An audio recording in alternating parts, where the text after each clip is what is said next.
ध्यान दीजिए, जब तक स्वयं परमेश्वर का लहू नहीं बहेगा, मनुष्य जाति के पाप का बंधन नहीं टूटेगा। ये बाइबल में नहीं लिखा है, बृहदारण्यक का उपनिषद में लिखा है।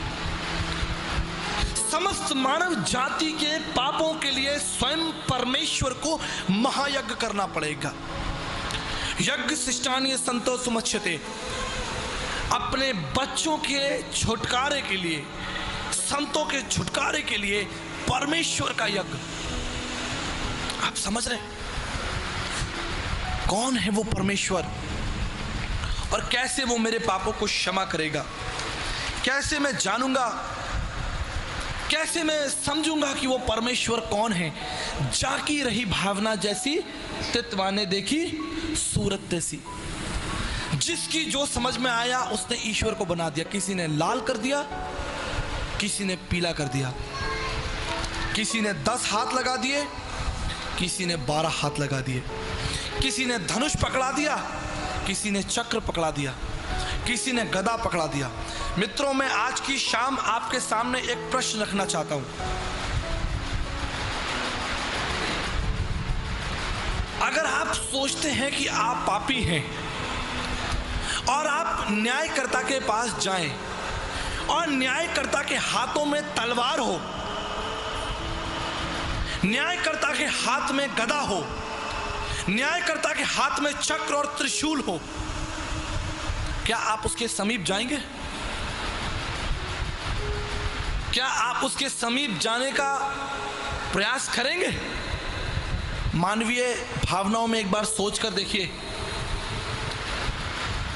जब आप छोटा सा पाप करते हैं तो आप डरने लगते हैं। ज्यों ही आप पाप करते हैं आपका हृदय कंपित होने लगता है। कभी देखिएगा ध्यान से, अगर आपने कोई पाप किया हो और आपकी चोरी, आपकी बुराई पकड़ ली जाए, आपका हृदय कंपित हो जाएगा, आप डरने लगेंगे। Coming to ICLC has really brought a change in me. I became more humble towards everything in life. You know, I gained prosperity from God, from Jesus, and the main thing is coming to ICLC. ICLC is a big family. It's a big, beautiful family. If you want to find joy, prosperity, harmony, and there's always peace, you'll find peace when you come to ICLC. When we came to ICLC, we found peace, joy, and strength. I found my friends in ICLC. We found blessing in ICLC. मैं ये चाहता हूँ, कोई अगर निराश हो, आशा नहीं, जिसके पास दुखी हो, बीमार हो, कोई चीज़ की ज़रूरत हो, आप सोचते कि आप आउटप्लेस है, कोई आशा नहीं है आपके पास, आप आ सके हम लोग के चर्च में और वहाँ से आपके रास्ता परमेश्वर दिखाएगा और आप उद्धार पाएगा, आपके जीवन में आशीष आएगा, एक नया जीवन पाएगा, स्वर्ग के पुस्तक में आपके नाम लिखा जाएगा।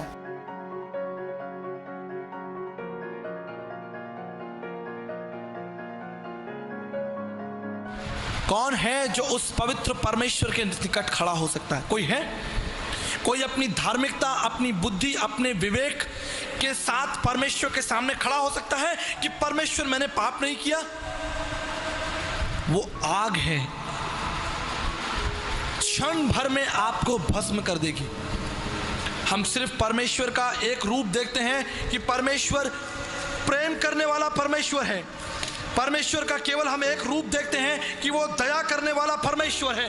लेकिन मैं आपको आज की शाम बताना चाहता हूं, वो अगम्य आग है जो आपको पल भर में भस्म कर देगी। आप एक क्षण उसके सामने नहीं खड़े रह सकते। जिस अवस्था और जिस पाप का जीवन लोग जी रहे हैं, क्षण भर भी आप परमेश्वर की पवित्रता के सामने खड़े नहीं हो सकते।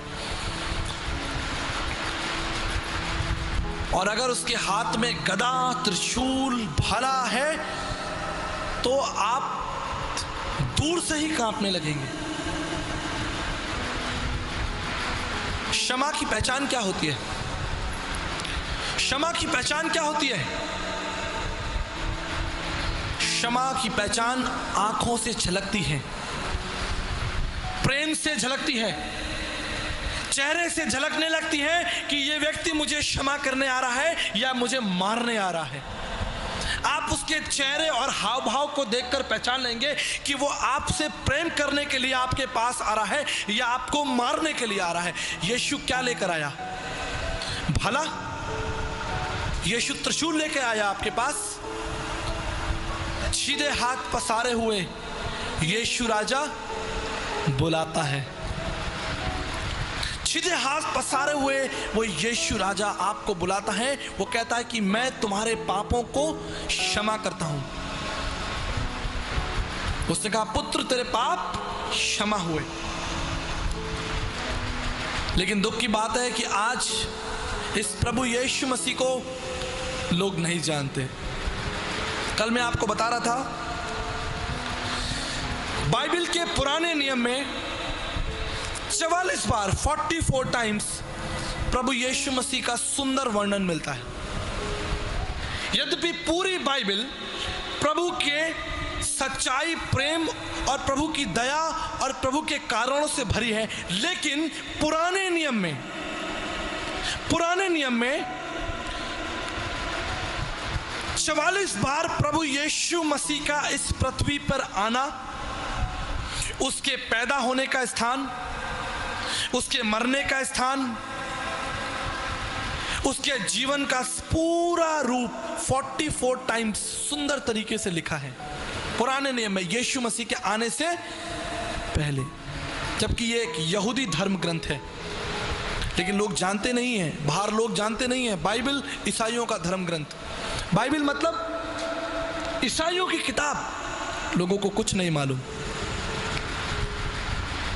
लेकिन आपको जानकर आशीष मिलेगी, 37 टाइम 37 बार भारतीय दर्शन के वेद पुराणों में यीशु मसीह का उल्लेख आया। आमीन। 37 टाइम प्रभु यीशु मसीह का सुंदर वर्णन आया है।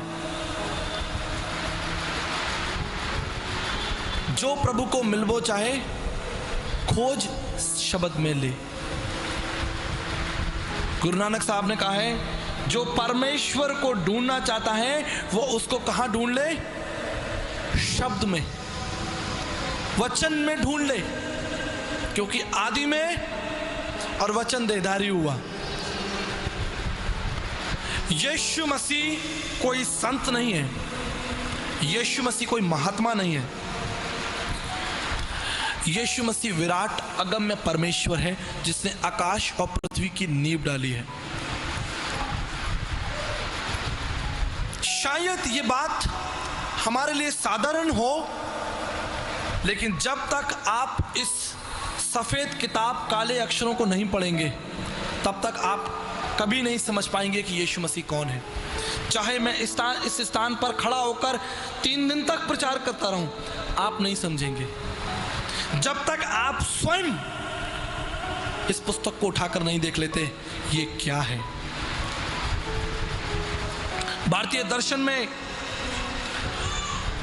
8 मुख्य बातें मैं आपको बताता हूं परमेश्वर को जानने के लिए।